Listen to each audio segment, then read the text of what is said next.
Ladies and gentlemen, boys and girls, children of all ages, we're going to have a quick conversation. Does anybody in this room know the difference between an E1364 code and an E1309 code? If you have an E1309 code, quit looking at the quality sensor. Quality sensor is not your issue. NOx conversion and SCR conversion efficiency quite differ. And I don't know why people have this misconception, don't know how to read. If you can troubleshoot through SIS, why don't you understand? It's I don't know. I'm going on a wild tangent here. Joe Biden moment. But yeah, that's kind of where we're at right now. I don't understand people. I mean, we've been with NOx conversion and DEF and everything for a hot minute here, but yet we still struggle. Why? Why do we struggle? All right, TL1055D, let's get back into this one. Now, some time ago, it had failed for the ammonia sensor, i.e. right here. That one's pretty corroded, but yet not really the issue, possibly more, but yet changed the controller as well. Boom. They're on the third revision on that guy. Test drove it, went through the functional test, and everything's okay. So yeah, I mean, there's a lot that had to be changed on this machine. We did change the DCU and the PETU pump, all that, because again, there was DEF in the controller. So they had already replaced the harness. Ammonia sensor failed, as well as the controller. Outlet SCR gas temperature actually is now registering pretty much on key on, versus before where it was pretty much dead. So everything seems to be fine. So we'll go ahead and let this old girl ride and hope. Brother, what's that? What's that, brother? All right, 315 excavator. Let's get into this one. All right, so previously yesterday I mentioned about the E1309 versus the E1364. Well, E1309, again, more or less on the exhaust stream, SCR side. DEF injector, doesn't look healthy. What else we got? Well, take a journey with me into the mixer.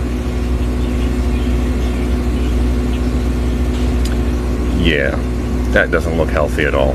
I wonder why we're having SCR efficiency issues. DEF injector hung open, maybe?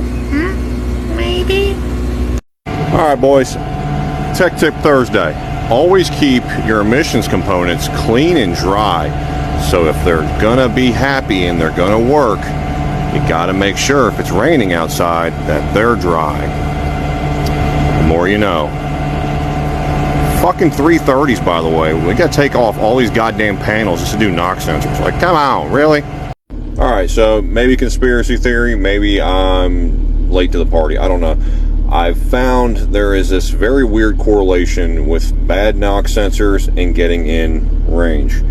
Alright, so a bad NOx sensor, it seems to get in range about 100 degrees hotter, roughly 75 to 100 degrees hotter. While a good NOx sensor, and again, this is off of a C71 on a 330, seem to get in range right around 400, 415. At least that's going off the outlet NOx sensor. Inlet NOx sensor also came in way sooner. So just something I've seen so far. Again, maybe I'm late to the party, maybe I'm just seeing shit wrong, but I really do believe there's a correlation. If you're unsure if that NOx sensor is bad or not, see how quickly it comes into range temperature wise, and then in your mind keep in the back there of when a good one comes in. Next Gen D6 customer complaint, got a leak at the rear of the machine. You hit the fucking ecology drain there, guy. What the fuck do you think was gonna happen, huh? If you gotta work in the rain, especially if you're working in the cab, get that field service umbrella in there. There you go. Now we're good. Seat inflator time. Alright, boys, got that new inflator up in there. Oh, look at that. Seat's all jacked up now. Used old Uncle Joshy's method here. Used a ratchet strap to hold the seat up versus me just smashing it into the fucking windshield. Worked out pretty well. Look at it. Now your ass is comfortable. Boys, it's not a bad idea to check the old cabin filter every once in a while.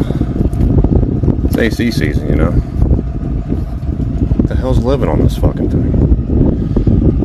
Whew, that's pretty